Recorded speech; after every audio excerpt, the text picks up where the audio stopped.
नमस्ते प्यारे बच्चों, कैसे हो। उम्मीद है आप सभी अच्छे और अपनी पढ़ाई भी अच्छे से कर रहे हैं। आज मैं आपको करा रही हूँ आपकी सप्ताह 26 की हिंदी की वर्कशीट, जो कि कक्षा 4 की है और इसका उपविषय है सुनीता की पहिया कुर्सी। ये वर्कशीट आपको उत्तरी दिल्ली नगर निगम द्वारा दी गई है। तो वर्कशीट शुरू करने से पहले आप आपका नाम लिखेंगे, डेट डालेंगे, आपकी क्लास के साथ आपका सेक्शन लिखेंगे ABSCD। जो भी सेक्शन है आप उसे मैंशन करेंगे और ये वर्कशीट स्टार्ट करेंगे। वर्कशीट शुरू करने से पहले आपको जो इस वर्कशीट से संबंधित वीडियो हो वो देखना है और फिर उसमें समझकर अपनी वर्कशीट को पूरा करना है। तो आइए शुरू करते हैं आपकी वर्कशीट। पहला प्रश्न है, निम्नलिखित प्रश्नों के उत्तर दीजिए। क्योंकि हमारा उपविषय सुनीता की पहिया कुर्सी है, तो आज जितने भी प्रश्न इस वर्कशीट में पूछे जाएंगे वो सभी उसी पाठ से लिए गए हैं। पहला प्रश्न है, क्या सोचते ही सुनीता की आंखों में चमक आ गई? तो अकेले बाजार जाने की बात सोचते ही उसकी आंखों में चमक आ गई। तो हम लिखेंगे अकेले बाजार जाने की बात सोचकर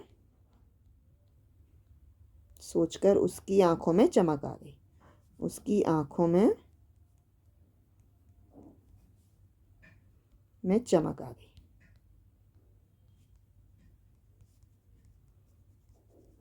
पहले प्रश्न का उत्तर है अकेले बाजार जाने की बात सोचकर उसकी आंखों में चमक आ गई।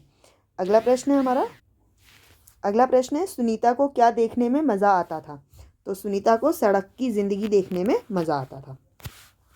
दूसरे का उत्तर लिखेंगे, सुनीता को सड़क की ज़िंदगी देखने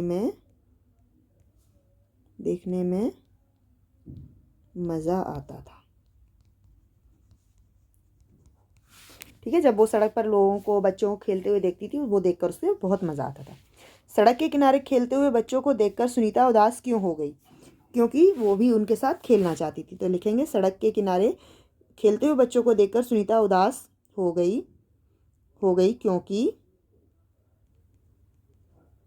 क्योंकि वह भी उनके साथ खेलना चाहती थी।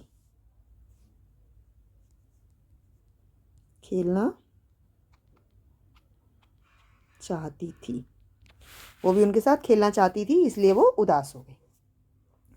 अगला प्रश्न है, बच्चे अमित को छोटू कहकर क्यों बुला रहे थे? क्यों? क्योंकि उसकी जो लंबाई थी वो कम थी।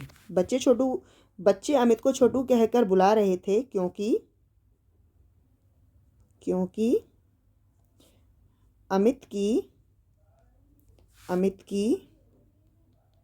लंबाई कम थी। ठीक है। अगला है, सुनीता को दुकानदार का व्यवहार अच्छा क्यों नहीं लगा? उसे अच्छा इसलिए नहीं लगा क्योंकि उसने उसके प्रति सहानुभूति व्यक्त की थी। सुनीता को दुकानदार का व्यवहार अच्छा नहीं लगा क्योंकि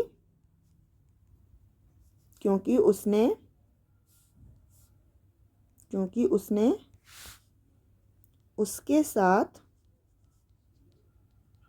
साथ सहानुभूति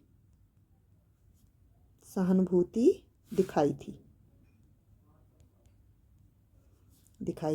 उसे ये अच्छा नहीं लगा, उससे ये अच्छा लगता कि अगर वो उसे प्रोत्साहित करता।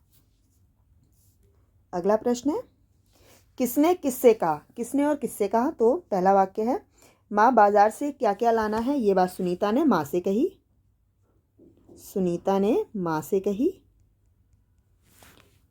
क्या तुम अकेले संभाल लोगी? ये बात माँ ने सुनीता से कही।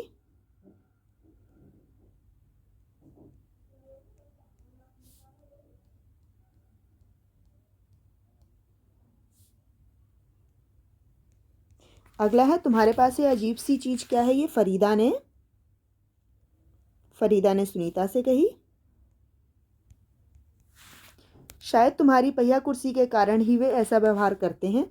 तो ये बात अमित ने सुनीता से कही। और नहीं, हम दोनों दूसरे बच्चों जैसे हैं, ये बात सुनीता ने अमित से कही। ठीक है। अगला प्रश्न है, उदाहरण की सहायता से की या की लिखकर रिक्त स्थान भरिए। तो जो बड़ी मात्रा वाला की होता है वो किसी कार्य को पूरा होने में मदद करता है। और जैसे सुनीता को सड़क की ज़िंदगी अच्छी लगती थी, तो वहाँ पर करने वाली बात पर आती है। और ये जो छोटी मात्रा वाला की है, ये बिकॉज, इंग्लिश का बिकॉज है, जो कि दो सेंटेंस को जोड़ने का काम करते हैं। पहला है, सुनीता अचार डैश बोतल पकड़ती है अचार की। अगला है, दुकानदार ने चीनी की थैली गोदी में रख दी। मोहित ने कहा डैश वह बहुत मेहनत करेगा। मोहित ने कहा कि वह बहुत मेहनत करेगा। यह रमा पुस्तक है, यह रमा की पुस्तक है।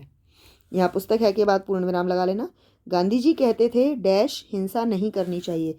गांधी जी कहते थे कि हिंसा नहीं करनी चाहिए। हमें विश्वास है डैश कोरोना की महामारी जल्दी ही समाप्त हो जाएगी। हमें विश्वास है कि कोरोना की महामारी जल्दी ही समाप्त हो जाएगी। अगला है, सुनीता ने कहा नहीं, हम दोनों दूसरे बच्चों जैसे ही हैं। क्या आप सुनीता की बात से सहमत हैं? अपने विचार अभिव्यक्त कीजिए। तो हम हाँ, हाँ, हाँ, हम सुनीता की बात से सहमत हैं, क्योंकि वे दोनों भी अन्य सभी की तरह, अन्य बच्चों की तरह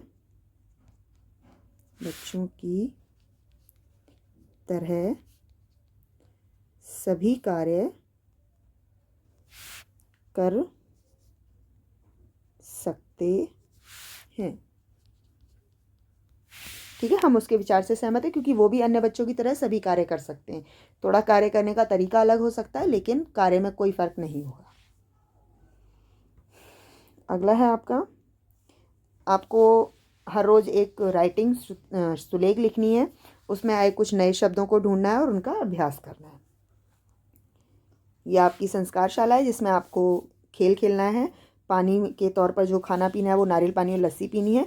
और गतिविधि करनी है, आपको एक पत्रकार के रूप में अपने छोटे भाई या बहन का इंटरव्यू लेना है। उसके अलावा ये आपको रोज़ ब्रश करना है, रोज़ नहाना है, अच्छे से पानी पीना और अच्छा खाना खाना है। अपने हाथों से बार बार मुंह को ना छुएं, हाथों को धोते रहें, अपना गृह कार्य पूरा करें। और 75वीं वर्षगांठ के, स्वतंत्रता के 75वीं वर्षगांठ के उपलक्ष्य में आप किसी भी देशभक्ति गाने पर एक डांस करके उसका वीडियो बना सकते हैं। तो उम्मीद है आपके लिए वर्कशीट यूज़फुल रही होगी। अगर यूज़फुल रही है तो इसे लाइक कीजिए, शेयर कीजिए और हमारे चैनल के साथ सब्सक्राइब कीजिए। धन्यवाद।